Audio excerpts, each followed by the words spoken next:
তাড়াতাড়ি করো, বাড়িতে আজকে কেউ নেই। এত দেরি বা করছো কেন? বাইকটায় তেল ভরাচ্ছিলাম তোমার বাড়ির সামনে পেট্রোল পাম্পে।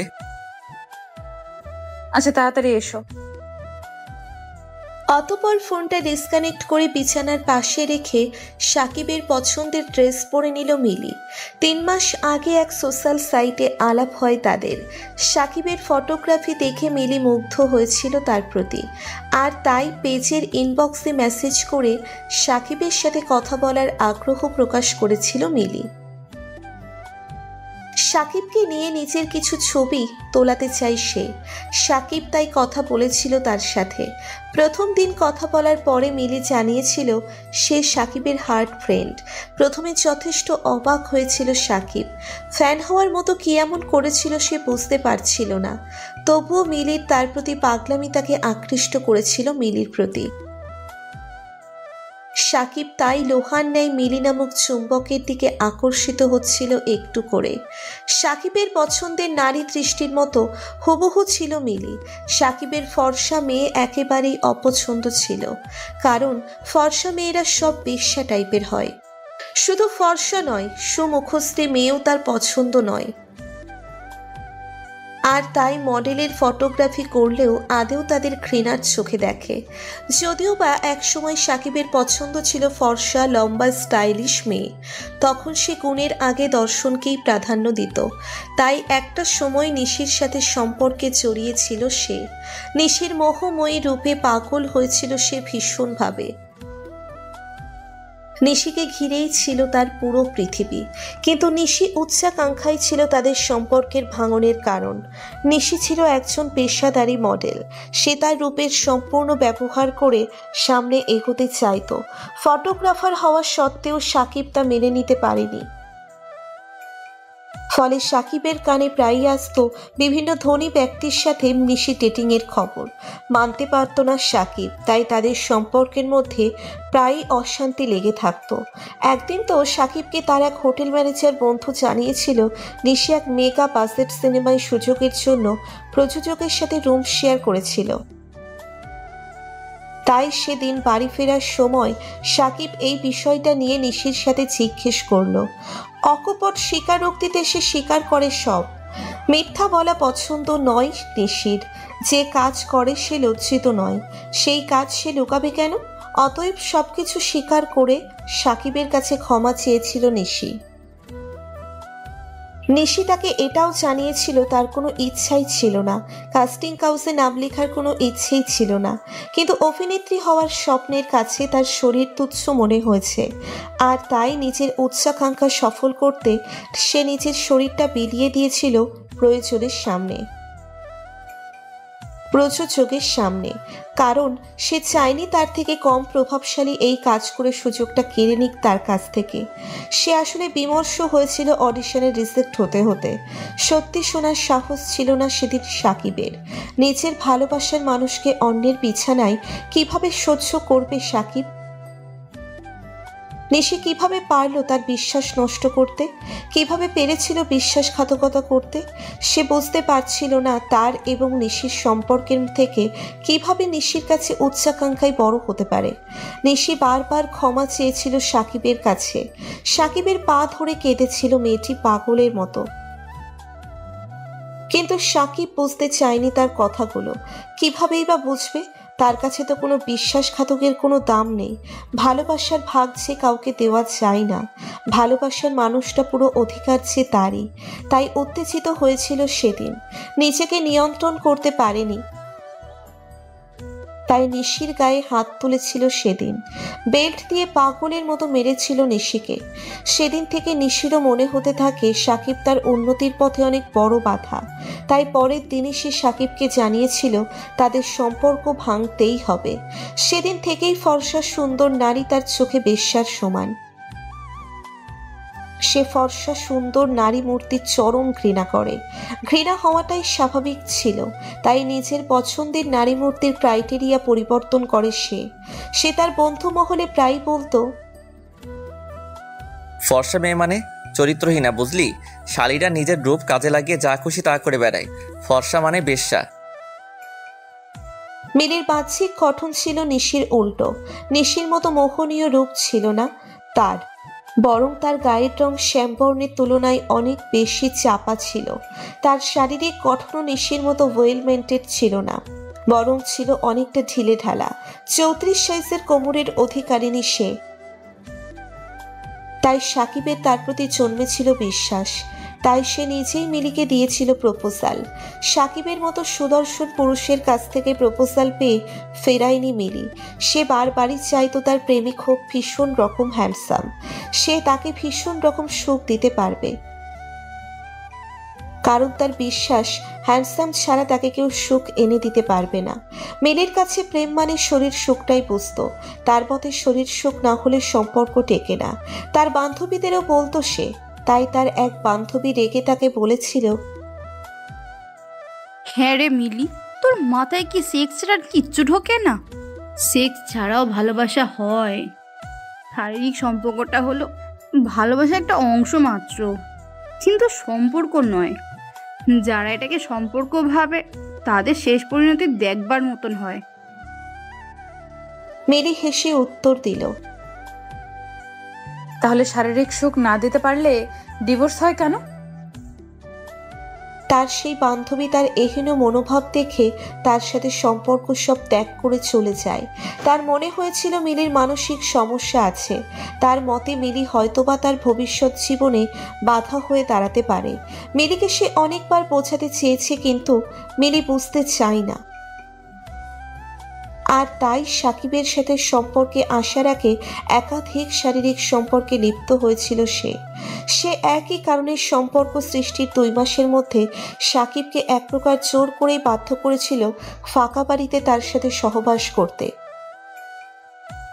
যদিও সাকিব চেয়েছিল তাদের সম্পর্ক সম্পূর্ণ পরিণতি না হওয়া পর্যন্ত সহবাস করবে না, কিন্তু মিলির জেদের কাছে তাকে হার মানতে হয়েছিল। তাই মিলির ইচ্ছেতেই হাজির হতে হলো আর আসতে হলো তার বাড়িতে। বাড়ির কলিং বেল বাজানো মাত্রই সাকিবের পছন্দের ড্রেস পরে দরজা খুলে দিল মিলি। তারপর সাকিবকে কলার ধরে নিচের বেডরুমে নিয়ে যায়। তারপর মিলি সাকিবকে বিছানায় ফেলে জোর করেই ঘাড়ে গলায় কিস করতে থাকে। তারপর সাকিবের গোলাপি ঠোঁটের সাথে ঠোঁট মিলিয়ে দেয়। ধীরে ধীরে তারা এক অজানা সুখের টাচে হারিয়ে যেতে থাকে। সাকিব প্রোটেকশন ব্যবহার করতে চাইলে মিলি বাধা দিল। সহবাসের সময় নিজের সতীত্ব বোঝানোর জন্য মিথ্যে চিৎকার করে মিলি। সাকিব মিলিকে এতটাই ভালোবাসতো যে তাকে তার এত সন্দেহ হয়নি।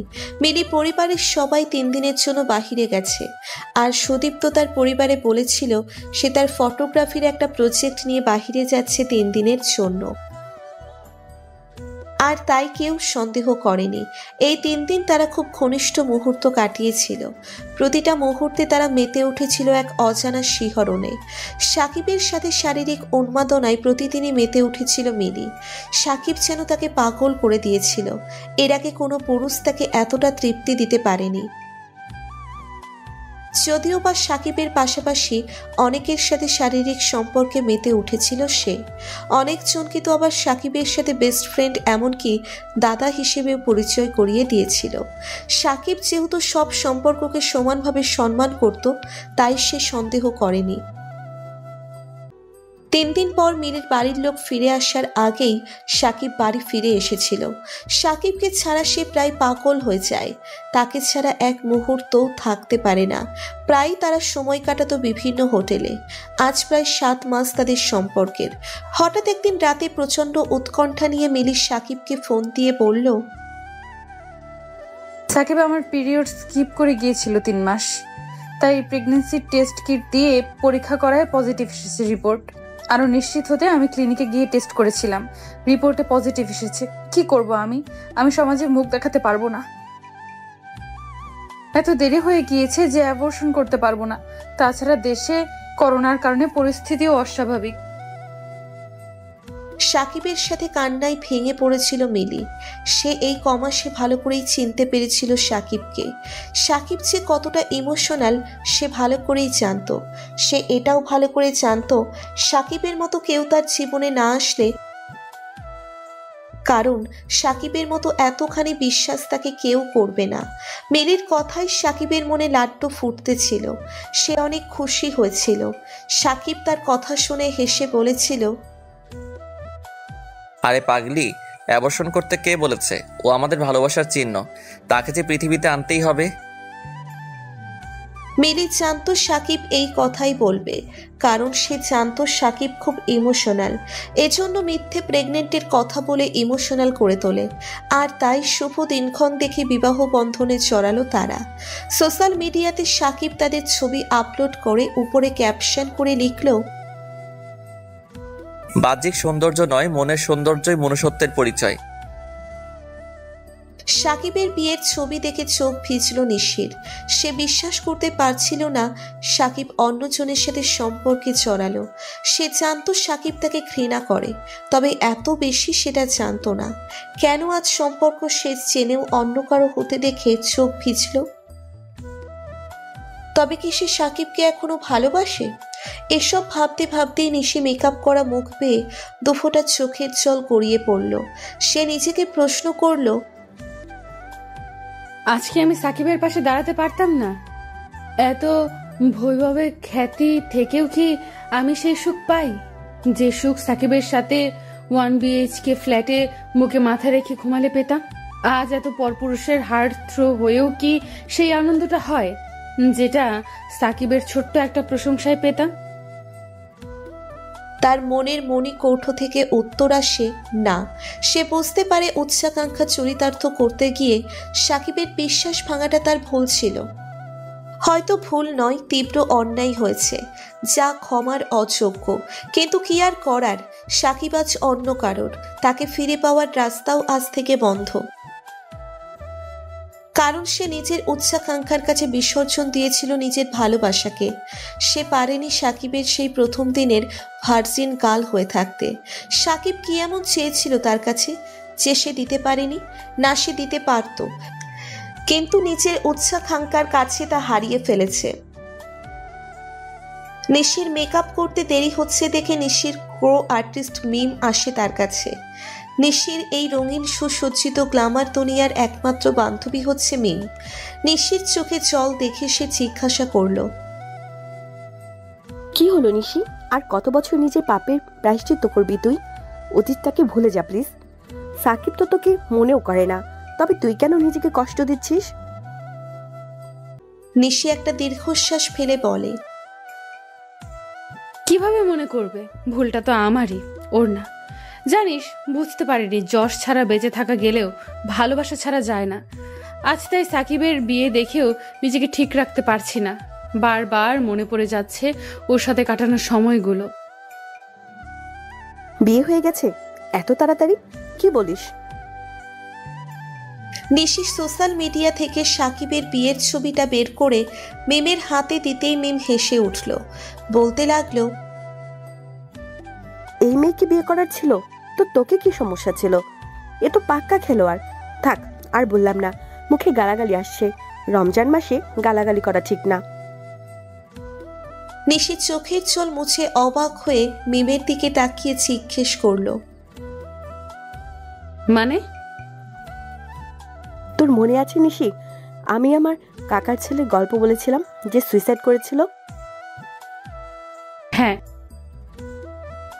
এই সে 12 বাত্তারি মেয়ে। দিনের পর দিন ঠকিয়েছে আমার ভাইটাকে। ওর ছেলে চাই, নিত্য নতুন ছেলে, যে ওকে তৃপ্তি দিতে পারবে। শহরের নামী ইন্ডাস্ট্রিজ আফতাব চৌধুরীর একমাত্র মেয়ে ও। কেস করেছিল ওর নামে আত্মহত্যার প্ররোচনা দেওয়ার জন্য, কিন্তু কোনো লাভ হয়নি জানিস। আমাদের দেশে ভালো মানুষেরা বিচার পায় না, আর এই কালনাগিনী বেশ্যারা ঠিকই আইনের অপব্যবহার করে। ও তো সাকিবকে শেষ করে দিবে রে। মেয়েটা এতটাই জঘন্য যে যাকে দাদা ডাকে তার সাথেও বের শেয়ার করতে দ্বিধা করে না, এমনকি নিজের পিসির ছেলের সাথেও। তবে কি জানিস, মেয়েটার বাহির দেখে এরকম মনে হয় না। সবাই ওকে সতী লক্ষ্মী ভাবে, কিন্তু সমাজ সুন্দরীদের চরিতার্থ ভাবলেও এদের ভাবে না। কারণ এরা নন ভার্জিন হয়ে ভার্জিনের মতো চিৎকার করতে জানে, যা পুরোটাই অভিনয় ছাড়া আর কিছুই নয়। সবকিছুরই তো অ্যাডভান্টেজ আছে, এরা সেটাও ব্যবহার করে। তবে কি জানিস, সাকিবের টাইমলাইনে প্রায়ই দেখতাম সে আমাদের মতো সোকল সুন্দরীদের নিয়ে বাজে মন্তব্য করত আর বলতো আমরা চরিত্রহীনা। কিন্তু ও জানতো না রূপ দিয়ে কখনো চরিত্র বিচার করা যায় না। ও হয়তো জানবেও না ওর পিছনে কত রঙ্গ করে বেড়াবে এই মেয়ে। কি আর করবি, তোর তো কিছুই করার নেই। চল, শর্ট রেডি হয়ে গেছে। নিজের ভালোবাসার মানুষের এহেন পরিণতি দেখে নিজেকে ঠিক রাখতে পারছে না নিশি। সে নিজেকে ক্ষমা করতে পারছে না। তার মনে হচ্ছে সব দোষী তার। কারণ সে যদি সাকিবের বিশ্বাস নিয়ে না খেলতো তো সাকিবের এই ভুল ধারণা আর থাকতো না তার জীবনে অশান্তি, পড়তে হতো না এরকম একটা আশঙ্কায়। আর তাই আজ মনে হচ্ছে সবকিছু ছেড়ে সাকিবের কাছে দৌড়ে ছুটে যায়, তাকে সব খুলে বলি। কিন্তু আফসোস তার সে অধিকার আর নেই। তবে সব সত্যি জানার পরেও সে কিভাবে চুপ থাকবে? কিন্তু কি করবে সেটাও যে তার জানা নেই। তাই নিজেকে দায়ী করে নিজেকে দোষী ভাবা ছাড়া আর যে কিছুই করার নেই তার হাতে তো কোনো প্রমাণও নেই যা সাকিবের সামনে তুলে ধরে তাকে বাঁচাবে। কান্নাই আজ ভেঙে পড়ল নিশি, তাও চরম আত্মগ্লানিতে। আজ এই নাম যশ তার কাছে বিশ্বের ন্যায় মনে হতে লাগলো। সাকিবের ছবি বুকে নিয়ে কাঁদতে লাগলো নিশি আর বলতে শুরু করলো, আমায় ক্ষমা করে দাও সাকিব, আমায় ক্ষমা করে দাও। তোমার এহেন পরিণতি যে আমি চাইনি। আমি বুঝতে পারিনি আমার উন্নতির জন্য তোমার জীবন নষ্ট করতে হবে। সেদিন আর শুটিং স্পটে গেল না নিশি। মেকআপ রুম থেকে চেঞ্জ করে কাউকে কিছু না বলে পা বাড়ালো বাড়ির দিকে। কিছুই বুঝতে পারছিল না কিভাবে মিলির হাত থেকে বাঁচাবে সাকিবকে বাঁচানো যে একমাত্র তার কর্তব্য। বাড়িতে এসে সোফায় বসে পড়ল নিশি। তার জানি কেমন জ্ঞান শূন্য লাগছে নিজেকে। তার জন্যে কারো এত বড় ক্ষতি হতে পারে সে ভাবেনি। সাকিব এবং তার পুরনো ছবিগুলো মন দিয়ে খুঁটিয়ে দেখছিল। মনে পড়ছিল একের পর এক পুরনো স্মৃতিগুলো। তার এখনো মনে আছে প্রতিটা ফটোশুটের আগে সাকিব তাকে নিজের হাতে সাজিয়ে দিত। মাঝে মাঝে যখন তার রান্না করা হয়ে উঠতো না তখন সাকিব তাকে নিজ হাতে রান্না করে খাইয়েও দিত। আজও তার মনে পড়ে তার সেই পিরিয়ডের দিনগুলো। অসম্ভব যন্ত্রণায় যখন সে ছটপট করত সাকিব তখন তার জন্য জল গরম করে হট ওয়াটার ব্যাগে করে সেক দিয়ে দিত তাকে কোনো কাজ করতে দিত না সারাদিন। সে সাকিবের দিকে তাকিয়ে অবাক নয়নে ভাবত, কোনো ছেলে এতটা ভালো কি করে বাসতে পারে? আমার বাবাকে তো সবসময় দেখতাম মায়ের সাথে গায়ে হাত তোলা ছাড়া কথাই বলতো না। সত্যি বলতে সাকিব নিশির জীবনে একটা আশীর্বাদ স্বরূপ ছিল। নিশির আজও খুব কষ্ট লাগে যখন মনে পড়ে সে লিভিনে গেলে সাকিবের সাথে।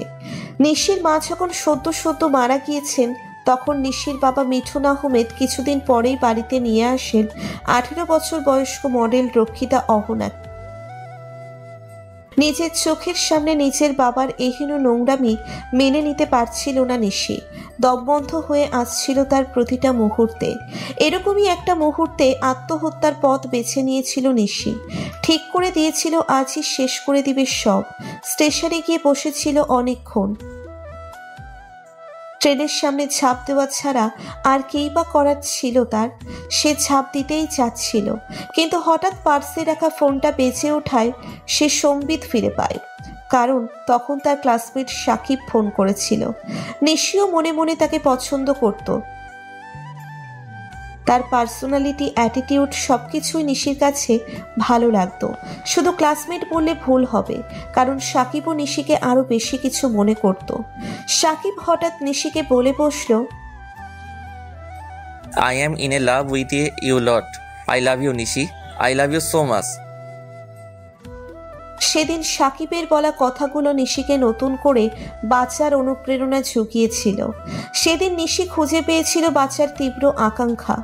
হ্যাঁ, সেদিন সাকিবের ভালোবাসার কাছে হার মেনেছিল নিশি। সাকিবের কাছে পেয়েছিল একমাত্র আশ্রয়স্থল। ফিরে এসেছিল মৃত্যুর হাত থেকে। নিশি পারেনি আর থাকতে, বেরিয়ে আসে স্টেশন থেকে। সাকিবের ফ্ল্যাটে রাত 12টার সময় উপস্থিত হয় নিশি। সাকিব ফেরায়নি তাকে, বুকে টেনে নিয়েছিল সেদিন। সাকিব কোনো দিন তার চোখে এক ফোঁটা জল আসতে দেয়নি। প্রতিবার অডিশন দিয়ে ব্যর্থ হয়ে যখন বাড়ি ফিরত, সাকিব তখনই তার হাতে হাত রেখে সাহস দিয়ে বলতো, তুমি ঠিক পারবে। সাকিবের একটা কথাই তাকে সাহস জুগিয়েছে বহু বছর, কিন্তু এতবার অডিশন দিয়ে ধৈর্যের বাঁধ ভেঙেছিল তার।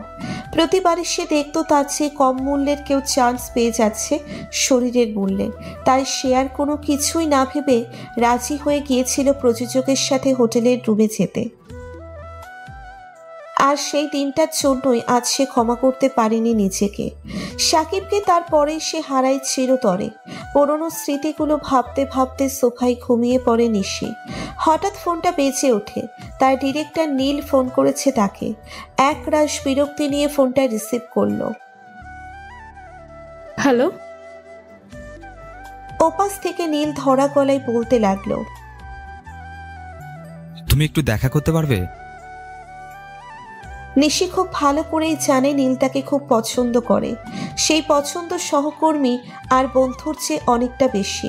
কিন্তু তার স্ত্রী আত্মহত্যার কারণ হিসেবে নীলের নাম শোনায় সে নীলের মধ্যে দেখতে পায় তার বাবার প্রতিচ্ছবি।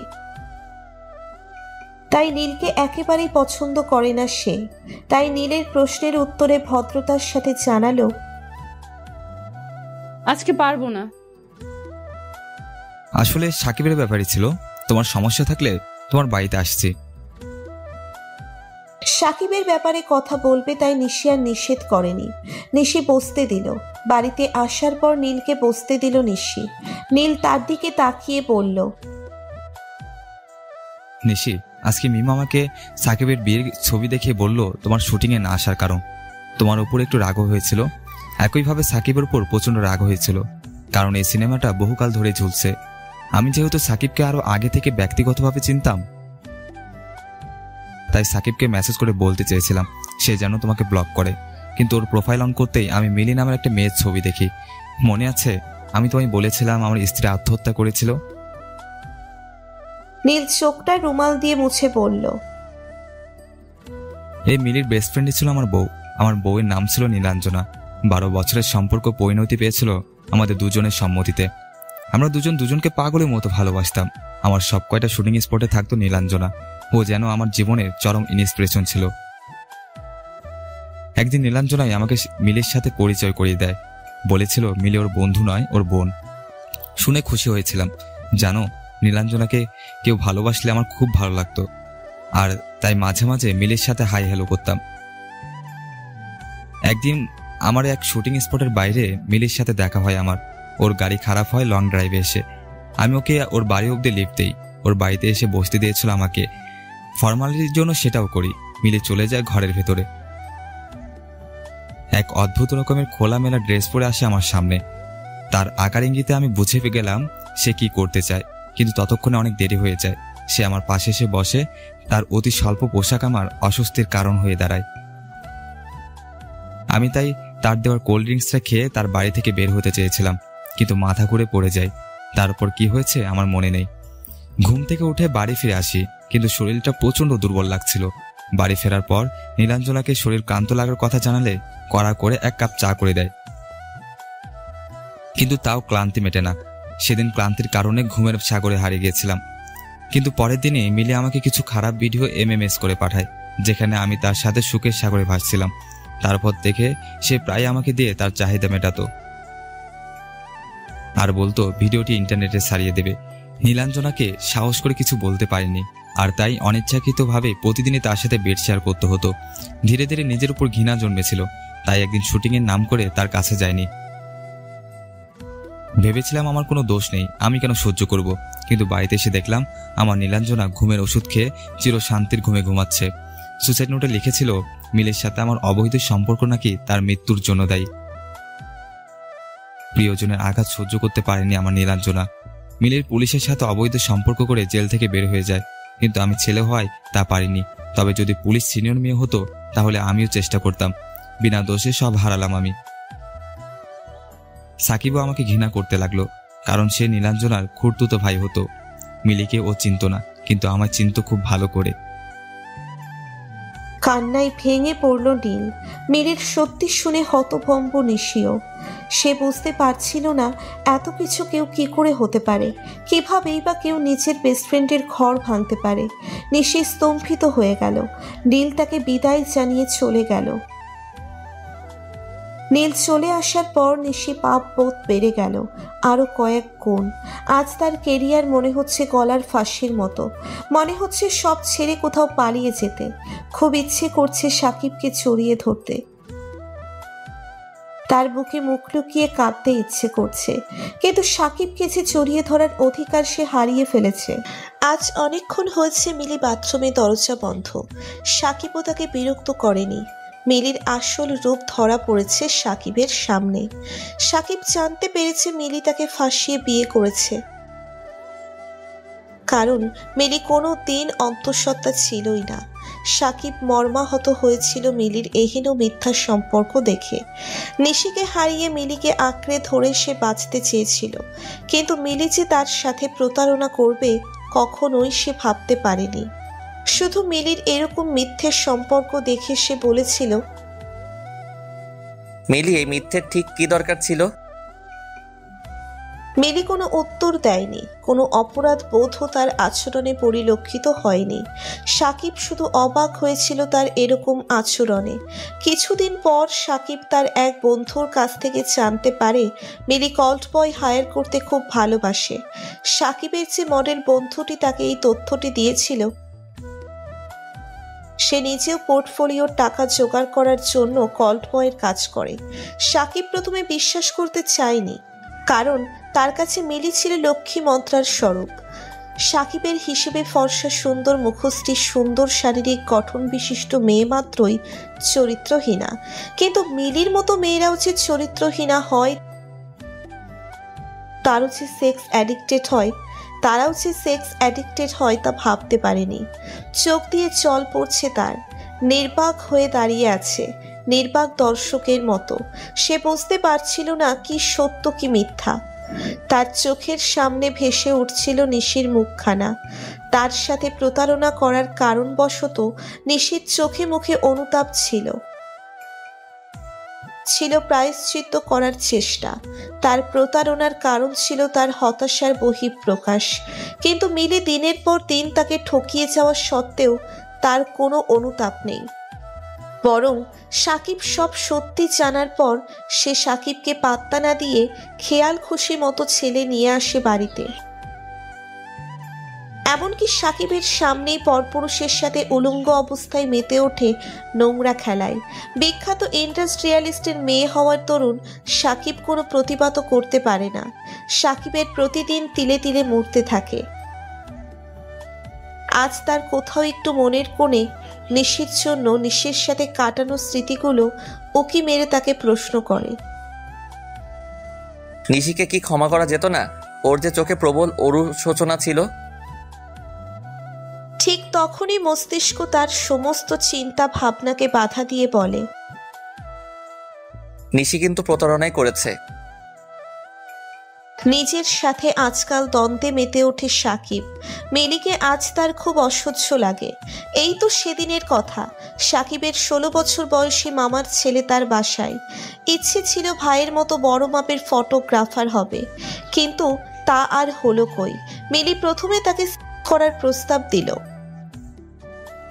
প্রথমে 2-1 দিন ভালোই মজা পেয়েছিল, কিন্তু পরে সাকিবের মামাতো ভাই নিজের ভুল বুঝতে পেরে যখন সঠিক প্রথমে আসতে চেয়েছিল, তখন মিলি তার উপর চাপ প্রয়োগ করে। শেষমেশ একজন মেয়ে হয়ে একটা ছেলেকে ধর্ষণ করলো। সাকিবের আজও চোখে জল ভরে যায় যখন মনে পড়ে তার ছোট ভাইটা কি নিদারুণ মানসিক যন্ত্রণায় দিন পার করতেছে। সে কিছুটা রিকভারি করেছে, কিন্তু মেয়েদের ঘৃণা তার ভীষণভাবে। কাউন্সিলিং চলছে তার। এভাবেই মিলির দিন দিনের পর দিন সাহস বেড়েই চলেছে। এখন এমন অবস্থায় এসে দাঁড়িয়েছে, তাদের বাড়ির সামনে রাস্তা দিয়ে কোনো পুরুষ মানুষ হাঁটতেই চায় না। আর রাতের বেলা এলাকার বকাটেরা সিরিয়াল ধরে। হঠাৎই বাথরুমে কোনো কিছু পড়ার শব্দ সাকিবের ধ্যান ভাঙল, কিন্তু মিলি তো এখনো বের হলো না বাথরুম থেকে। নাকি বাথরুমে পরপুরুষের সাথে চালাইতেছে। সোফায় বসে খবরের কাগজ পড়তে পড়তে এসব কথা ভাবছিল সাকিব। কিন্তু প্রায় 2 ঘন্টা হয়ে গিয়েছে বাথরুম থেকে বের হচ্ছে না মিলি। অন্যদিকে সাকিবের প্রজেক্টরের কাছে বাহিরে যাবে, দেরি হয়ে যাচ্ছে। সে এবার দরজার সামনে গিয়ে 2 বার নক করলো। মিলি, দরজা খোলো। মিলি, খুলো বলছি। ভেতর থেকে কোনো সাড়া শব্দ না পেয়ে সাকিবের মনে আশঙ্কা সৃষ্টি হতে থাকলো। অজানা এক আতঙ্ক ধাওয়া করতে থাকে। কাজের মেয়েকে নিয়ে দরজা ভেঙে দেখতে পেল বাথরুমের মেঝেতে বিবস্ত্র অবস্থায় পড়ে আছে মিলি। দ্রুত অ্যাম্বুলেন্সে ফোন করলো সাকিব এবং দ্রুত মিলিকে নিয়ে হাসপাতালের উদ্দেশ্যে রওনা দিল। মিলির মা বাবাকেও খবর দেওয়া হলো, কিন্তু হাসপাতালে পৌঁছানো মাত্রই হাসপাতালের ডক্টররা তাকে মৃত ঘোষণা করলো। মিলির মা বাবা নিজের একমাত্র মেয়ের মৃত্যুর খবর পেয়ে ক্ষিপ্ত হলো। তারা সাকিবের নামে এফআইআর করলো আর মিলির বডি পোস্টমর্টেমে পাঠানো হলো। এদিকে সাকিবকে পুলিশ গ্রেপ্তার করলো। সাকিবকে 2 দিনের রিমান্ডে নেওয়া হলো। সাকিবের উপর অমানসিক নির্মম অত্যাচার শুরু করলো। সাকিবের কথা কেউ শুনছে না। পুলিশদের একটাই কথা, দোষ করিস আর না করিস, তুই স্বীকার করতেই হবে। আমাদের দেশের আইন এরকমই, দোষী বা নির্দোষ বিবেচনা করে না, তাদের শুধু আসামি চাই পকেট গরম করার জন্যে। যাদের কাছ থেকে মোটা অঙ্কের টাকা নেওয়া যাবে বিচার তার পক্ষে হবে, আর যে দিতে ব্যর্থ হবে তার উপর চলবে অমানসিক তাণ্ডব। দেশ আজ কোথায় পৌঁছলো? স্বাধীনতা অর্জন করেও কি ন্যায় নীতি প্রতিষ্ঠা করতে পারলাম আমরা? তার থেকেও ভালো হতো পরাধীনতার জীবন। যাই হোক, গল্পে আসি। মিলির পরিবার মিথ্যে 498 দায়ের করলো তার নামে। তাদের মনে হয়েছিল মিলির অত্যাচারে অতিষ্ঠ হয়ে খুন করে দিয়েছে সাকিব। সাকিবের কাতর আর্জি কেউ শুনল না। পোস্টমর্টেমের রিপোর্ট আসার আগেই তাকে রিমান্ডে নেওয়া হলো। 2 দিন পর তাকে জেলে হস্তান্তর করা হলো। এই 2 দিন তার জীবনে এক দুঃস্বপ্নের মতো কেটেছে। হাঁটার মতো শক্তিটুকু অবশিষ্ট নেই। তাই জেলের দেওয়ালের সাথে ঢিল দিয়ে বসে থাকতে ভাবতে লাগলো, আজকের এই পরিণতির জন্যে শুধুই আমি দায়ী। মনে হচ্ছিল লক্ষ্মী মন্ত্রা খোঁজার জন্য চেষ্টা না করে যদি নিশিকে বোঝার চেষ্টা করত, তাকে ক্ষমা করে দিত, তাহলে হয়তো আজকে এই দিন দেখতে হতো না। অন্যরকম জীবন কাটাতে পারত।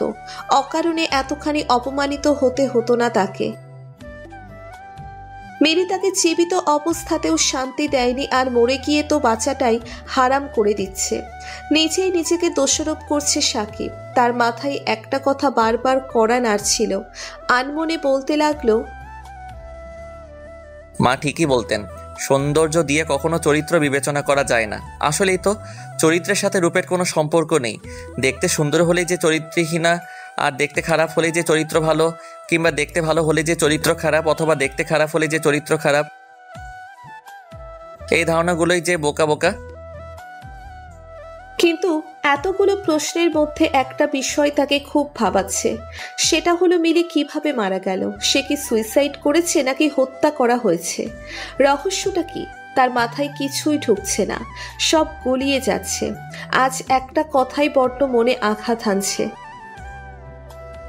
চরিত্র কখনোই সৌন্দর্য দিয়ে হয় না। মানুষের চরিত্র মানসিকতার উপর নির্ভরশীল। এই সত্যটা বুঝতে খুব দেরি হয়ে গেছে, যার দরুন আজ আমার এই অবস্থা। খুব ইচ্ছে করতেছে আত্মহত্যা করতে, কিন্তু নিজেকে মনোবল দিয়ে দমন করে রাখছি। কারণ আত্মহত্যা মানে নিজের জীবনের কাছে হার মানা। না আমি হার মানবো না, আমি হার মানবো না, আমি জয়ী হবই। আমাকে ভেঙে পড়লে চলবে না। মিলি আমার জীবনে শুধুই মরীচিকা, আর এই একটা কারণে নিজের জীবন তো আর নষ্ট করতে পারি না। আমি তো জানি আমি নির্দোষ। হয়তো সৃষ্টিকর্তা আমাকে পরীক্ষা করতেছে, কিন্তু কিভাবে নিজেকে নির্দোষ প্রমাণ করব? কিভাবে সবাইকে বোঝাবো আমি কিছুই করিনি? কিভাবে মিলির মুখোশ সবার সামনে তুলে ধরবো? কিন্তু কিভাবে এত কিছু করব? তাই সবকিছু অদৃষ্টের উপর ছেড়ে দেওয়াই ভালো। সব দরজা যখন বন্ধ হয়ে যায় তখন একটা দরজা খোলা থাকে। হ্যাঁ, আমাকে ওই দরজাটাই খুঁজে নিতে হবে। এখন আমার একমাত্র করণীয় হচ্ছে ধৈর্য ধারণ করা। এটাই সফলতার একমাত্র রাস্তা। আপন মনেই কথাগুলো বলছিল সাকিব। হয়তো জীবনের আঁকড়ে ধরে বাঁচার সব রাস্তাই তার জন্যে বন্ধ। ভালোবাসা নামক শব্দটাই তার জীবন নষ্টের একমাত্র কারণ। তার এহেন পরিণতির জন্য ভালোবাসাই দায়ী। কি অন্যায় ছিল তার? সে তো সরল মনেই প্রথমে নিশিকে ভালোবেসেছিল, তারপর মিলিকে, কিন্তু দুজনেই তাকে ঠকিয়েছে। তার ভালোবাসাকে সুযোগ হিসেবে কাজে লাগিয়েছে। হয়তো তার জীবনের সবচেয়ে বড় ভুল ছিল ভালোবাসা। অন্যদিকে চলচ্চিত্র জগতে আসার পর থেকে নিউজ পেপার পড়া মোটামুটি বন্ধ করে দিয়েছে নিশি। ভয় পায় কখন তার নামে গুজব শুনে ফেলবে, হয়তোবা নিজের খারাপ ইমেজ নিয়ে যদি কোনো চিন্তায় পড়তে হয়। কারণ মিডিয়ার লোকেদের বিশ্বাস নেই, তিলকে তাল করাই তাদের অন্যতম বৈশিষ্ট্য। তারপর সেটাকে বারবার ব্রেকিং নিউজ হিসেবে সোশ্যাল মিডিয়ায় সম্প্রচার করবে। সেজন্য বাড়িতে খবরের কাগজও রাখে না, সারাদিন টিভিতে কার্টুন সিরিজ দেখেই সময় পার করে। কারণ দেশের যে পরিস্থিতি, ঘর থেকেই তো বের হওয়া দুষ্কর। হয়তোবা সেলিব্রিটিদের জন্য এটা কোনো বিষয়ই না, তারপরেও সে কোনো রিস্ক নিতে চাইছে না। আজ তার কি মনে হলো, সে তার নিজের ভুলেই একটা নিউজ চ্যানেল ধরে বসলো। প্রথমেই তার নতুন সিনেমার প্রমোশন দেখে সে খুব খুশি হলো, পরক্ষণেই তার মাথায় বাজ ভেঙে পড়ল। হঠাৎ তার চোখে পড়ল একটা ব্রেকিং নিউজে, যেখানে লেখা ছিল বিখ্যাত শিল্পপতির কন্যা মিলির মৃত্যুতে পুলিশ গ্রেপ্তার করলো তার স্বামী সাকিবকে। খবরটি শুনে মুহূর্তেই স্তম্ভিত হয়ে গেল নিশি। সে খুব করেই জানত সাকিব মিলিকে পাগলের মতো ভালোবাসত। নিশি জানত সাকিব একটু বদমেজাজি, তবে এতটাও নয় যে মিলিকে হত্যা করবে। কারণ সাকিব যদি এতটাই বদমেজাজি হতো তাহলে নিশি নিজেও ওই দিনের পরে বেঁচে থাকতো না। খবরটা শোনা মাত্রই সে ফোন করলো মিমকে, কিন্তু মিম তখন এক পার্টিতে ব্যস্ত ছিল। নিশির ফোন রিসিভ করার পরে সে জানতে পারল পুরো কাহিনী। মিমও খুব অবাক হয়েছিল, প্লাস খুশিও হয়েছিল। কারণ এরকম একটা আবর্জনা সমাজ থেকে তাহলে বিদায় হলো। তারপরেও মিম তার এক দূর সম্পর্কের ভাইয়ের নাম্বার দিল, যে একজন নামি দামি উকিল। যে কোনো প্রয়োজনে ওনার সাথে যোগাযোগ করতে বলল। নিশি বুঝতে পারছিল না সে কিভাবে সাকিবকে বাঁচাবে। হঠাৎ তার মনে হলো এখন তার একজন উকিল দরকার, যে কিনা সাকিবকে জেল থেকে বের করতে পারবে। আর মিম তো তাকে একজন উকিলের নাম্বার দিল। আর দেরি করা যাবে না, এখনই উকিলের সাথে ফোনে আলাপ করে থানায় রওনা দিতে হবে। যা করার খুব দ্রুত করতে হবে। রাত তখন প্রায় 11টা। ড্রাইভার ছুটি নিয়ে দেশের বাড়ি গিয়েছে। কোনো উপায় না পেয়ে সে নিজেই পাগলের মতো ড্রাইভ করে কোনো মতে মিমের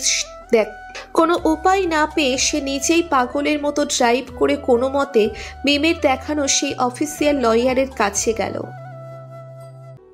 নিশি বাড়িতে থাকতেই উকিলের সাথে কথা বলেছিল, তাই আর কোনো সমস্যায় পড়তে হয়নি। উকিলকে সঙ্গে করেই পুলিশ স্টেশনে পৌঁছলো নিশি। এক্ষেত্রে সে আগেই জানতো সাকিব বিয়ে করার পরে কোথায় থাকতো, তাই তেমন একটা সমস্যায় পড়তে হয়নি থানায় যেতে। থানায় গিয়ে নিশি জানতে পারে সাকিবের নামে বেশ কয়েকটা ধারায় এফআইআর করা হয়েছে। পুলিশ ইনচার্জ নিশিকে তারপরেও চেষ্টা করতে বলেছেন।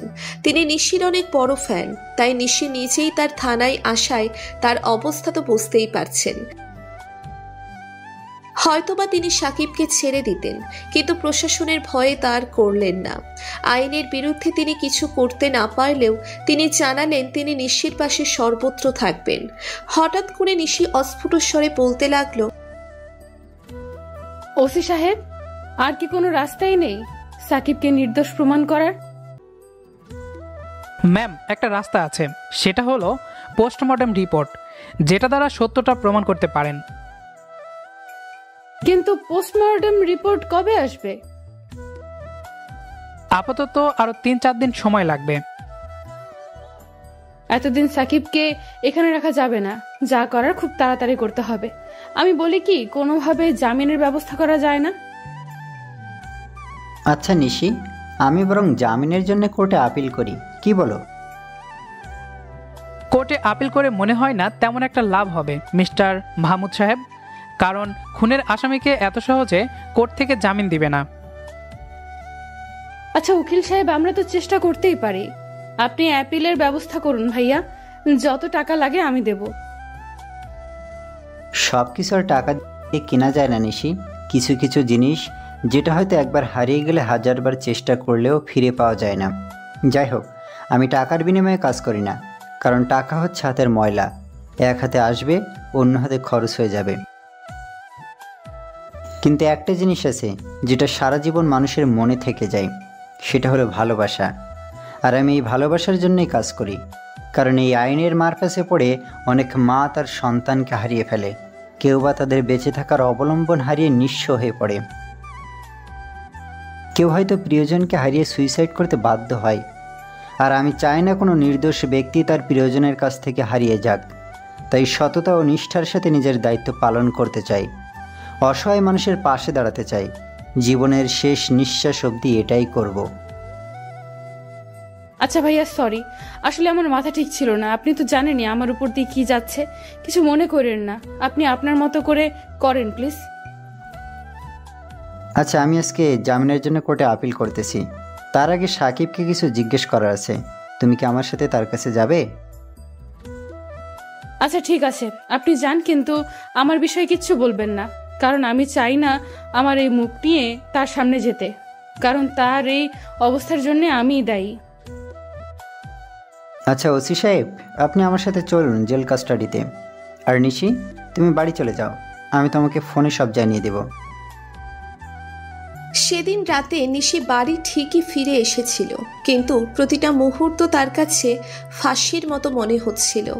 অতিবাহিত সময়ের সাথে নিশির পাপ বোধ বেড়ে যাচ্ছিল কয়েকশো গুণ।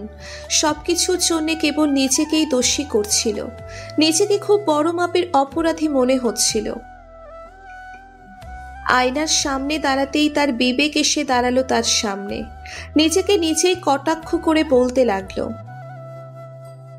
হয়ে গেছিস তো দামি অভিনেত্রী, তোর কি দরকার সাকিবকে নিয়ে ভাবার? সেদিন প্রযোজকটার সাথে বেড শেয়ার করতে যাওয়ার আগে কি একবারও ভেবেছিস সাকিবের কি হবে? ভেবেছিলিস কি তোকে অন্ধের মতো যে বিশ্বাস করে তার কতখানি কষ্ট হবে? ভাবিসনি তো? তাহলে আজ কেন ভাবছিস? মরতে দে তাকে। নিজে নামি দামি অভিনেত্রী হয়ে ঘুরে বেড়া, কিন্তু ক্ষমা করতে পারবি তো নিজেকে? নিশি আয়নার সামনে কান্নায় ভেঙে পড়ল, চিৎকার করে বলতে লাগল, এই জীবন তো আমি চাইনি। সাকিবের জীবন বলি দিয়ে নিজের জীবন গড়তে চাইনি আমি। হয়তো আজ তার আশেপাশের আসবাবপত্রগুলো তাকে দেখে ব্যঙ্গ করছে। ব্যঙ্গ তো করবারই কথা, কারণ সব দোষী তো তার। নিজেকে খুবই অসহায় মনে হতে লাগলো। সাকিবকে একটু জড়িয়ে ধরার আকাঙ্ক্ষা যেন ঘায়েল করছে তাকে। খুব ইচ্ছে করছে একটু জড়িয়ে ধরে বলতে, ভালোবাসি।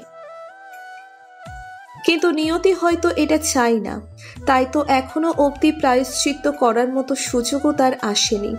মানুষ ঠিকই বলে, সময় থাকতে সময়ের মূল্য বোঝা যায় না। ঠিক তেমনি ভালোবাসার মানুষ কাছে থাকলেও তার গুরুত্ব আমরা বুঝি না, যতক্ষণ না মানুষটি হারিয়ে যায়। এটাই হয়তো নিয়তি। আজ 3 দিন সাকিব জেল থেকে ছাড়া পেয়েছে, কিন্তু সে একটা কথা কিছুতেই বুঝতে পারছে না যে তাকে জামিন করালোটা কে, পরিচয় বা গোপন রাখলো কেন। কিন্তু আজ খুবই মনে পড়ছে নিশিকে। নিশি তো আমাকে সত্যিই ভালোবাসতো, তাহলে কেন একবারও আমার খোঁজ নিতে আসলো না? নাকি সব কিছুই তার নাটক ছিল, যেমনটা মিলি করেছিল? হ্যাঁ, সব মেয়েরাই একই রকম না, কখনই কোনো মেয়ের চক্করে পড়া যাবে না। সব মেয়েরাই ধোঁকাবাজ, ছলনাময়ী। আর এই শহরে থাকবোই না, গ্রামে চলে যাব। এই শহরে থেকে কি পেলাম? সবাই শুধু স্বার্থের পেছনে দৌড়ায়। চাই না এরকম স্বার্থপর শহরে থাকতে। কি দোষ করেছিলাম আমি? আমি তো কারো কোনো ক্ষতি করিনি। অনেক বড় বড় স্বপ্ন ছিল, হাতে হাত রেখে দুইজনে এক পথে চলার ওয়াদা হয়েছিল, কিন্তু সে ভালোবাসাটা আজ বদলে গেছে। সামান্য অভিনেতা হওয়ার জন্য নিজেকে বিলিয়ে দিল। শুধু বদলাতে পারিনি আমি, এত বড় বড় স্মৃতি বানিয়ে ছোট করে চলে গেল ছলনাময়ীটা। আজ মনে হয় দুইজনের মাঝে কিছুই ছিল না। তার দেওয়া কষ্টগুলো ভুলতে মিলির মতো শ্যামবর্ণের মেয়ের সাথে সম্পর্ক করেছিলাম, কিন্তু সেও একজন বেশ্যার থেকে কম ছিল না। হয়তো ভালোবাসাটাই আমার জীবনে বড় ভুল। আর কখনোই কাউকে ভালোবাসবো না। সব কিছু থেকে মুভ অন করে ফিরে আসতে হবে। হ্যাঁ, সব কিছু নতুন করে শুরু করব, আর কারো মিথ্যা মায়ায় জড়াবো না। আজকেই এই শহরটা ছেড়ে চলে যাব। এরকম হাজারো ধিক্কারে ফেটে পড়ল সাকিব, আর নিচের জামা কাপড় গুছিয়ে নিয়েই বাস স্টেশনের দিকে হাঁটা ধরল। পুরো দমে হাঁটতেছে, কিন্তু শেওলা হাইওয়েতে আসা মাত্রই এমন কিছু দেখতে পেল যা দেখে আর নিজেকে ঠিক রাখতে পারল না। হয়তো আর বাড়ি ফেরাই হবে না। আজকেই হয়তো পৃথিবীর মায়া ত্যাগ করে ওপারে পাড়ি জমাতে হবে। এই জগৎ সংসার খুবই নিষ্ঠুর, কারো সুখ কেউ সহ্য করতে পারে না। সাকিব নিশির হাত ধরে অনবরত কেঁদেই চলেছে। আজ যেন তার কান্নাই থামছে না। তার একটা ভুল ধারণার জন্য আজ তার জীবন থেকে নিশিকে হারিয়ে ফেলতে বসেছে। হয়তো আর কখনোই নিশি ঘুমানোর আগে জড়িয়ে ধরবে না, রাগ করলে জোর করে কিস করবে না, হয়তো জ্যোৎস্না রাতে হাতে হাত রেখে হাঁটার জন্য আর বায়না ধরবে না, হয়তোবা কেউ আর ফুচকার দোকানে ঝাল খাইয়ে কিস করার বাহানা খুঁজবে না। কেবি হয়তো আর বলবে না জান ভালোবাসি, লাভ ইউ পাগল। কেবি হয়তো বলবে না খুব ক্ষুধা পেয়েছে, একটু পাপ্পি দাও না। কেউ জেদ ধরবে না একই প্লেটে ভাত খাওয়ার জন্য, কারণ হারিয়ে যাওয়া স্মৃতি একদিনের হলেও তা কাদায় সারা জীবন। নিশি হয়তো আমার জীবনে পরীক্ষা স্বরূপ এসেছিল, কিন্তু আমি সেই পরীক্ষায় ফেল করেছি। আমি অপরাধী। হ্যাঁ, আমি অপরাধী। আমার কারণে একটা নিষ্পাপ মেয়ে, যে কিনা আমাকে খুব ভালোবাসতো, সে আজ প্রতিটা মুহূর্তে মৃত্যুর সাথে লড়াই করছে শুধুমাত্র আমাকে বাঁচাতে গিয়ে। আপনারা ভাবতেছেন সেদিন কি এমন হয়েছিল যার জন্য নিশির এই অবস্থা। তাহলে চলুন অতীত থেকে ঘুরে আসি। সেদিন নিশির শুটিং থেকে বাড়ি ফেরার পথে গাড়ি খারাপ হয়ে যায়, যার কারণে গাড়ি থেকে বের হয়। কিন্তু বের হওয়া মাত্রই যা দেখলো, নিজের চোখে যেন বিশ্বাসই করতে পারতেছে না। কারণ কয়েকজন মাস্তান টাইপের লোক সাকিবের দিকে বন্দুক তাক করে দাঁড়িয়ে আছে, আর তাদের পেছনেই দাঁড়িয়ে আছে শহরের নামি দামি ইন্ডাস্ট্রিয়ালিস্ট আফতাব চৌধুরী। নিশি যেন বাকরুদ্ধ হয়ে পড়েছে, কথা বলার ভাষা হারিয়ে ফেলেছে। এদিকে সাকিব বিশ্বাসই করতে পারছে না যে আফতাব চৌধুরী এতটা নিচে নেমে যাবে, নিজের মেয়ের দোষ তার উপর চাপাবে। হয়তো আজ তাকে মৃত্যুর স্বাদ গ্রহণ করতে হবে। হঠাৎ বন্দুক চলার শব্দে সাকিব ভয়ে চোখ বন্ধ করে ফেলে, কিন্তু না, তার তো কোনো জায়গায় গুলি লাগেনি। তবে কি সে ভুল আওয়াজ শুনেছে? কিন্তু চোখ খোলা মাত্রই তার দুনিয়া অন্ধকার হয়ে আসছিল, কারণ নিশি নিজের জীবন দিয়ে সাকিবের জীবন বাঁচিয়ে দিয়েছে। হ্যাঁ, সেদিন নিশি তার ভালোবাসার মর্যাদা রেখেছে নিজের জীবন দিয়ে। নিশি তার ভুলের প্রায়শ্চিত্ত করেছে। নিশির পুরো জামা রক্তে লাল হয়ে আছে। নিশি মাটিতে ঢলে পড়তেছে। সাকিব যেন পাগলের মতো হয়ে গিয়েছে। সে এক প্রকার দৌড়ে নিশিকে নিজের কোলে নিয়ে নেয়। নিশি, তুমি এটা কেন করলে? নিশি, আমার জন্য নিজের এত বড় ক্ষতি কেন করলে? নিশি, তোমার কিছু হয়ে গেলে আমি বাঁচবো না। নিশি, সাকিব, আমাকে মাফ করে দাও। আমি হয়তো আর বাঁচবো না। এত ভুল করেছি, এবার অন্তত প্রায়শ্চিত্ত করার সুযোগ দাও। না, তোমার কিছু হবে না। তোমার কিছু হলে আমি বাঁচবো না। জানো সাকিব, আমার না খুব ইচ্ছে করতেছে তোমার বুকে মাথা রেখে একটু ঘুমাতে, যেমনটা আগে রাখতাম। জানো, আমি সেদিন নিজের ইচ্ছেতে যাইনি হোটেলে। আমাকে পানি দিয়ে উত্তেজনার ওষুধ দেওয়া হয়েছিল, তাই আর নিজেকে সামলাতে পারিনি। জানো সাকিব, তুমি যখন আমাকে সেদিন বেল্ট দিয়ে মেরেছিলে, সেদিন আমার না খুব ব্যথা হয়েছিল, কিন্তু আমার ততটা কষ্ট হয়নি যতটা তোমার বউয়ের অতীত জেনে কষ্ট হয়েছিল। জানো, আমার না খুব চিন্তা হতো যদি তোমার কিছু করে দেয়। আল্লাহর কাছে প্রতিদিনই তোমার জীবন ভিক্ষা চাইতাম। হ্যাঁ, আল্লাহ আমার জানটাকে বাঁচিয়ে, কিন্তু হয়তো আমাদের মিলনটা আর হলো না গো। শেষবারের মতো একবার বলবে ভালোবাসি? না থাক, আমার মতো একজন বেশ্যাকে বলে নিজের মুখ পাপিষ্ঠ করো না। না, তোমার কিছুই হবে না। আমি তোমাকে হাসপাতালে নিয়ে যাব। তোমার কিছু হলে আমি বাঁচব না নিশি। সাকিব, আমার না খুব কষ্ট হচ্ছে সাকিব। হঠাৎ নিশি অজ্ঞান হয়ে পড়ে। সেদিন সাকিব নিশিকে হাসপাতালে ঠিকই নিয়ে আসছিল, কিন্তু ভাগ্য খারাপ হলে যা হয়, কারণ সচেতনতা মস্তিষ্কের কর্টেক্সের মাধ্যমে পরিচালিত জ্ঞানী ও দক্ষতামূলক কর্মকাণ্ডগুলোর গুণগত দিকগুলোর সাথে সম্পর্কিত, যার মধ্যে রয়েছে মনোযোগ, সংবেদনশীলতা, স্পষ্ট স্মৃতি, ভাষা, কোনো কাজ সম্পন্ন করার ক্ষমতা, সাময়িক ও স্থানিক অবস্থান অনুধাবন করা ও বাস্তবতা বিচার করার ক্ষমতা। স্নায়ুবিক দৃষ্টিকোণ থেকে চেতনা পরিচালিত হয় সেরিব্রাল কর্টেক্স বা ধূসর অংশ থেকে, যা মূল মস্তিষ্কের বাইরের অংশ, ও রেটিকুলার অ্যাক্টিভেটিং সিস্টেম থেকে, যার অবস্থান ব্রেন সিস্টেমের ভেতরে। কিন্তু নিশির সেগুলো কোনোটাই সক্রিয় নয়। ডাক্তারি ভাষায় বলতে হবে নিশি কোমাতে চলে গেছে। এতে পুরো দোষটাই সাকিবের। কি এমন দোষ করেছিল নিশি যে ক্ষমা করা যেত না? এখানে তো তার কোনো দোষ নেই। নিশি তো নিজের উচ্চাকাঙ্ক্ষার বশে ভুল করে ফেলেছে। কিন্তু সাকিব তো চাইলে তাকে সঠিক পথে নিয়ে আসতে পারত। নিজের ভালোবাসার বেড়া ছেলে মুড়িয়ে নিশির জীবন থেকে সকল পাপ ধুয়ে মুছে দিতে পারত। কিন্তু পুরো সত্যি না জেনে সে নিশিকে এত শাস্তি দিল। সাকিবের চোখ থেকে কয়েক ফোঁটা নোনা জল তার গাল বেয়ে গড়িয়ে নিশির মুখে এসে পড়ছে। সাকিবের চোখের পানি এক ফোঁটা নিশির চোখের উপর পড়তেই নিশির চোখ টিপুনি দিয়ে ওঠে, সাথে হাতটাও হালকা নাড়িয়ে ওঠে। সাকিবের চোখ নিশির চোখের দিকে পড়তেই সাকিবের মুখে হাসি ফুটে ওঠে। এই পাগলি, তুমি তোমার চোখটা মাত্রই নড়ালে তাই না? তার মানে তুমি আমার কথা শুনতে পাচ্ছ তাই না? কি হলো, কথা বলছো না কেন? আমি জানি তো তুমি আমার কান্না একদমই সহ্য করতে পারো না, তাই তো সেদিন আমার জন্য নিজের জীবন বলি দিতে বসেছিলে, আর এখন চোখের ইশারা করে আমাকে কান্না করতে বারণ করছো তাই না পাগলি? তুমি একবার সুস্থ হও, আমি আর তোমাকে কষ্ট দিব না। পৃথিবীর সেরা বর হয়ে দেখিয়ে দিব। ডাক্তার, ডাক্তার কোথায় আপনারা? প্লিজ তাড়াতাড়ি আসুন ডাক্তার। সাকিবের চিল্লা চিল্লিতে সকলে কেবিনের মধ্যে প্রবেশ করে। কি হয়েছে? এমন উত্তেজিত হচ্ছেন কেন? দেখুন না, আমার পাগলিটা একবার চোখ নাড়ানোর পরে আর নাড়াচ্ছে না। আপনি প্লিজ উত্তেজিত হবেন না, আমাদের দেখতে দিন। ডাক্তার নিশিকে দেখার পর, হাউ ইজ পসিবল? মানে আপনি কি বলতে চাইতেছেন ডাক্তার? আমার 36 বছর ক্যারিয়ারে এই প্রথম এমন আজব ঘটনা। নিশি এর নার্ভ ধীরে ধীরে সজাগ হয়ে উঠছে, কারণ সকল আশঙ্কা অমূলত প্রমাণ করে সে জেগে উঠেছে। হাইথোপারমিয়ার কারণে তার মস্তিষ্কের রক্ত চলাচল বন্ধ হয়ে গেলেও তার মস্তিষ্কের কোনো প্রকার ক্ষতিগ্রস্ত হয়নি। আমরা এর থেকে এখন ভালো কিছু আশা করতে পারি।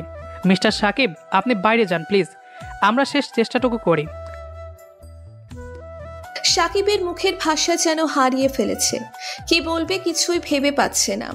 ধীরে ধীরে সাকিব ফ্লোরে বসে পড়ে। অতি সুখে আর অতি দুঃখে এই দুই সময় যেন মুখের ভাষা হারিয়ে যায়। সাকিবেরও তাই হয়েছে, তবে এটা দুঃখের জন্য না, এটা অতি সুখের জন্য। আইসিইউ এর দরজার সামনে ফ্লোরে বসে পাগল করে হাসছে সাকিব, কারণ আজ সৃষ্টিকর্তা তার জীবনের সেরা উপহার দান করেছেন। তার পাগলিটাকে আবার ফিরিয়ে দিতেছে। প্রায় অনেকক্ষণ পরে ডাক্তাররা বের হয়ে এলেন। ডাক্তার সাহেব, আমার পাগলিটা ঠিক হয়ে যাবে তো? সরি মিস্টার সাকিব, আসলে আমরা যথেষ্ট চেষ্টা করেছি, কিন্তু কিছু করতে পারিনি। এই কথা আর বলবো না। নাও কংগ্রাচুলেশন মিস্টার সাকিব, পেশেন্ট এখন আউট অফ ডেঞ্জার। এখন ঘুমের ওষুধ দেওয়া হয়েছে, 1 ঘন্টার মধ্যে জ্ঞান ফিরবে। থ্যাংক ইউ ডাক্তার সাহেব, আপনার এই উপকার আমি জীবনেও ভুলব না। আমি শুধু আমার দায়িত্বটাই পালন করেছি, এর পুরো ক্রেডিটটাই শুধু আপনার। আপনি যদি দৃঢ় মনোবল আর দিনরাত সেবা যত্ন না করতেন তাহলে হয়তো এটা সম্ভব হতো না যদি আপনি গত 3 মাস রোগীর সর্বোত্তম খেয়াল না রাখতেন। আমি যে ভুলটা করেছি তার কাছে এটা তুচ্ছ। হয়তো সারা জীবন এর মাসুল টানতে হতো যদি না নিয়তি ফিরে না চাইতো। Anyway, I have important appointment. I have to leave right now. Oh sure. Shakib কেবিনের দিকে পা বাড়ালো, কিন্তু কোথায় যেন একটা বাধা কাজ করতেছে। কোন মুখ নিয়ে সে শিশির সামনে দাঁড়াবে? নিশি কি তাকে ক্ষমা করবে, নাকি তার উপর জমানো অভিমান আজ পূর্ণতা পাবে? এরকম হাজারো প্রশ্ন তাকে ঘিরে ধরেছে। এরই মাঝে কেবিনে প্রবেশ করলো। কেবিনে প্রবেশ করা মাত্রই নিশির নিষ্পাপ মুখটি দেখে তার অন্তরাত্মা কেঁপে উঠল। কত ব্যথাই না সহ্য করেছে মেয়েটি।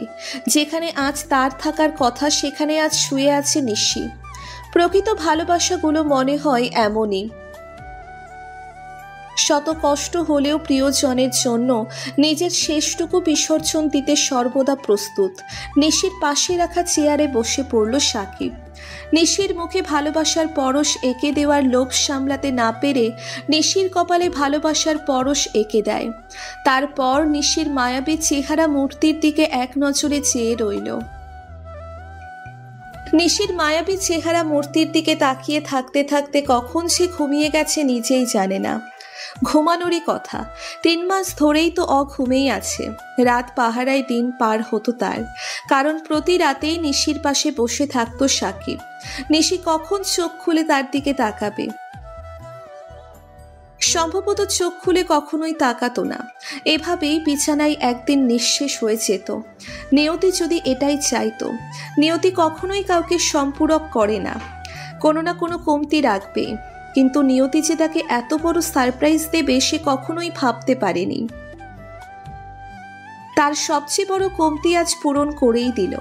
হঠাৎ করে কারো কোমল স্পর্শে সাকিবের ঘুম ভাঙল। এই স্পর্শ যে তার খুব চেনা, এ যে ভোলার নয়। মাথা তুলে তাকাতেই নিশির ছলছল চোখের দিকে তাকিয়ে সাকিব যেন নিজেকে আর শান্ত রাখতে পারল না। নিশিকে জড়িয়ে ধরে হাউমাউ করে কেঁদে দিল। তখনই সাকিব নিশির দিকে তাকিয়ে বুঝতে পারল নিশি ব্যথা পেয়েছে, তাই ছেড়ে দিতে লাগলো। নিশি তার হাতটা শক্ত করে জড়িয়ে ধরে। এই, আমাকে ছেড়ে চলে যাওয়া হচ্ছে? আমাকে ছেড়ে আর যেও না, আমার না খুব ভয় করে, তোমাকে আর যেতে দিব না। নিশি আমাকে মাফ করে দাও, আমি না জেনে অনেক বড় ভুল করে ফেলেছি। আমি ভার্জিন গার্ল খুঁজতে গিয়ে তোমাকে অনেক কষ্ট দিয়ে ফেলেছি। আমি জানতাম না ভার্জিন গার্ল নয়, বরং মনের ভার্জিনিটি আসল। জীবন সুন্দর করে সাজাতে চাইলে ভার্জিন গার্ল না, বরং ভার্জিন মনি দরকার, কিন্তু আমি সেটা বুঝিনি। আর যতক্ষণে বুঝলাম তখন অনেক দেরি হয়ে গেছিল। আমার কারণে তোমার জীবন থেকে 3টা মাস হারিয়ে গেল, কিন্তু এবার আর ভুল করব না, তোমাকে আর কষ্ট দিব না। এসব বলতে বলতে সাকিব এবার উচ্চস্বরেই কান্না করে দিল। এ যে তার সুখের কান্না। আজ রাগ, অনুরাগ, মান, অভিমান সব যেন চোখের জল হয়ে বের হয়ে যাচ্ছে। চোখের পানি যে বাদ মানছেই না। পুরুষদের নাকি কাঁদতে নেই, কিন্তু তার তো কান্নাই থামছে না। আজকেও কি এসব নিয়ে ভাবতেছো? যাও, তোমার সাথে কথা নাই। কি হয়েছে? আমার জানটা বুঝি রাগ করেছে? আচ্ছা বলো, কি করলে তোমার রাগ ভাঙবে? না থাক, লাগবে না আমার। নিশির মিষ্টি ঠোঁটের ছোঁয়ায় সাকিবের শরীরে যেন এক নতুন অনুভূতি জাগ্রত হতে লাগলো। তারা একে অপরকে রাক্ষসের মতো কিস করেই যাচ্ছে। এমন সময় ডাক্তার কেবিনে প্রবেশ করেন। ডাক্তারকে দেখে দুজনেই হকচকিয়ে ওঠে। অন্যদিকে ডাক্তারও কিছুটা অপ্রস্তুত হয়ে পড়েন। তিনিও কিছুটা স্বাভাবিক হয়ে বলতে লাগলেন, আপনি এখন বাইরে যান, রোগীকে রেস্ট নিতে দিন, নইলে তিনি আবার কোমাতে ফিরে যেতে পারেন, কারণ তার শরীর অত্যন্ত দুর্বল। আর এই ওষুধগুলো বাইরের ক্লিনিক থেকে নিয়ে আসেন, আমাদের কাছে আপাতত নেই। এই নিন, প্রেসক্রিপশনটা নিন। হালার পুত, আসার সময় পেলি না? যেই না রোমান্স করতে লাগলাম তখনই এন্ট্রি নিলি। শালা আবাল কোথাকার, রেসপন্সিবিলিটি বলতে কিছু রাখতে পারিস না। ঠিক আছে ডাক্তার সাহেব। নিশিকে রেখে সাকিব বাহিরে গেল আর তাড়াতাড়ি করে ঔষধ নিয়ে আসে। তবে বিলটা ক্রেডিট কার্ডের মাধ্যমেই পে করে, কারণ তার কাছে কোনো নগদ টাকা ছিল না। থাকবেই বা কেমনে, কারণ গত 3 মাস ধরেই তো এখানে পড়ে আছে। তারপর ঔষধ নিয়ে হাসপাতালে ফিরে আসে আর নিশিকে ঔষধগুলো খাওয়ানোর পর ঘুমের ঔষধ দেওয়া হয়। আর নিশি ঘুমিয়ে পড়ে। এভাবেই চলে গেল পুরো 1 সপ্তাহ। এই 1 সপ্তাহে সাকিব নিশিকে এক মুহূর্তের জন্যেও চোখের আড়াল করেনি। প্রতিটা মুহূর্তে নিশিকে সব ধরনের কম্প্রোমাইজ করার চেষ্টা করেছে। অন্যদিকে নিশিও যেন বেঁচে থাকার নতুন আলো খুঁজে পেয়েছে। সীমাহীন বিস্তীর্ণ প্রেমনগর, যেখানে শুধু একজনেরই বসবাস, সেটা হলো নিশি নিজেই। এটাই তো চাই বাঙালি নারীরা, প্রিয়জনের একটু কেয়ার, একটু ভালোবাসা আর একটু সময়। যার প্রত্যেকটা ইচ্ছাই সাকিব পূরণ করার চেষ্টা করেছে। আজ সকাল থেকে সাকিবের মনটা উদাসী হয়ে বেড়াইতেছে, কারণ আজকেই নিশিকে হসপিটাল থেকে রিলিজ করবে। সেই সাথে আজকেই তারা পবিত্র সম্পর্কে আবদ্ধ হবে। তাদের সম্পর্ক আজকেই পরিণতি পেতে চলেছে। ভাবতেই মনটা নেচে উঠতেছে। এরই মাঝে তারা হসপিটাল থেকে বেরিয়ে গাড়ি নিয়ে কাজী অফিসের দিকে রওনা দিল। মূলত এর আগে তারা এক বাড়িতে থাকলেও কখনো ঘনিষ্ঠ সম্পর্কে জড়ায়নি। নিশি চেয়েছিল নিজেকে প্রতিষ্ঠিত করার পর সে নতুন জীবন শুরু করবে। সাকিবও আর বাধা দেয়নি, কিন্তু এরই মাঝে ঘটে গেল জীবনের কালো অধ্যায়, যা কখনোই ভোলা সম্ভব না। আচ্ছা বউ, ধরো আমরা বিয়ে করলাম, কিন্তু বিড়ালটাই মারতে পারলাম না, তখন কি হবে? ওই ছামড়া, আমি কি এখনো তোরে বিয়ে করছি নাকি? তাহলে বিড়াল মারতে যাবো কোন দুঃখে? বিয়ে করি নাই, কিন্তু করবো তো। জি না, আমি কাউকেই বিয়ে করতে পারবো না। কেন কেন? আমি কি দেখতে খারাপ নাকি? না, বিষয়টা এরকম না, তবে বিয়ে করতে পারি একটা শর্তে। তোমার সব শর্ত মানতে পারি, এখন বলো কি শর্ত মানতে হবে? প্রথমে আমাকে প্রপোজ করো, তারপর ভেবে দেখবো। করতেছি, দাঁড়াও। এই বলে গাড়ি থামিয়ে পাশের ফুলের দোকান থেকে ফুল নিয়ে আসলাম। তারপর মিশন স্টার্ট করলাম। জানি না তোমাকে দেখার পর কি হয় বা কিভাবে হয়, শুধু জানি সারা জীবনের জন্যে কিছু অনুভূতি জমা হয়েছে, যেটা তোমাকে হীনা কল্পনা করাই বৃথা। তুমি আর আমার অবসরে নেই রে, অভ্যাসে পরিণত হয়েছ। সেই অভ্যাস যা কখনোই ত্যাগ করা সম্ভব না। আর তুমি আমার অনুভবে নয়, বরং অস্তিত্বেই মিশে গেছ। একটাই চাওয়া, এই অস্তিত্বের সমাপ্তি যেন কোনো দিনই না হয়। তোমাকে সত্যি ভালোবেসে ফেলেছি, অনেক বেশি ভালোবেসে ফেলেছি। I love you Nishi, I love you so much. Now will you marry me? I love you too. তারপর আমরা কাজটা সাইরা ফেলাইলাম। ওই মিয়ারা উল্টাপাল্টা ভাবেন কেন? আর আমরা তো বিয়ের কথা বলছি, মানে কাজী অফিসে গিয়া শুভ কাজ সাইরা ফেলাইলাম। আজকে আমার আর নিশির বাসর রাত। আজকে কেন জানি না খুব শরম করতেছে। এত শরম কোথায় যে রাখি, এই কথা বলতেও শরম করতেছে। বাসর রাতে নাকি শরম করতে নাই, এই জন্যই লজ্জা শরমের মাথা খাইয়া ভেতরে ঢুকলাম। কিন্তু দেখি বউ আমার ইয়া বড় একটা ঘোমটা দিয়া বইসা আছে। তারপর কিছুক্ষণ চুপচাপ নীরব দর্শকের মতো দাঁড়িয়ে থাকলাম, কারণ আমার যে আবার শরম করে। বউ আমার 5G, তাই বুইজা ফেলাইছে যে তার 4G জামাইয়ের শরম করতেছে। অতএব দেরি না কইরাই আমাকে সালাম করতেছে। সবাই বুকে নেয়, তাই আমিও বুকে নিলাম। আমি আবার সবার মতো বেশিক্ষণ থাকতে পারি না, তাই বলতে শুরু করলাম, বেঁচে থাকো বৎস, স্বামী সংসার নিয়ে খুশি হও। তারপর আর কি, নাক বরাবর একটা ঘুষি খেলাম প্রথমে। তারপর বাসর রাতেই বউয়ের হাতে উদাম কেলানি খেলাম। আমি মনে হয় প্রথম মানুষ যে কিনা বাসর রাতে বউয়ের কেলানি খেলাম। আপা সাইরা দেন, আর কখনো এরকম কথা বলবো না। আমি আর কখনোই বাসর ঘরে আসবোই না। আজকে মনে হয় সিগারেট খাই মাতাল হইয়া গেছিলাম, তাই তো রং নাম্বারে আইসা পড়ছি।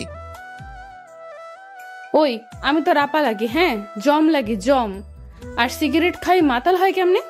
বিয়ে করেছিস না? হ্যাঁ, এবার বুঝাবো মজা কাকে বলে। গুন্ডি খালাম্মা, এই বাচ্চা পোলাটারে মাফ কইরা দেন প্লিজ। ওই, আর একবার যদি উল্টাপাল্টা বকেছিস তো আজকেই তোরে চাঁদে পাঠাই দিমুনি। আচ্ছা আগে তো কলারটা ছাড়েন। তারপর আর কি, বাসর করার প্রস্তুতি নিতে লাগলাম। আমি নিশিকে বললাম, চলো আজকে আমরা ফুটবল ক্রিকেট খেলবো, আর 2টা দল তৈরি করব। তুমি কি করবা? নিশি কিছুটা লজ্জা পেল, আর কিছু বলল না, শুধু একটা রেড সিগন্যাল দিল। কারণ তারপরে লাইট অফ করে ফুটবল ক্রিকেট শুরু করে দিলাম।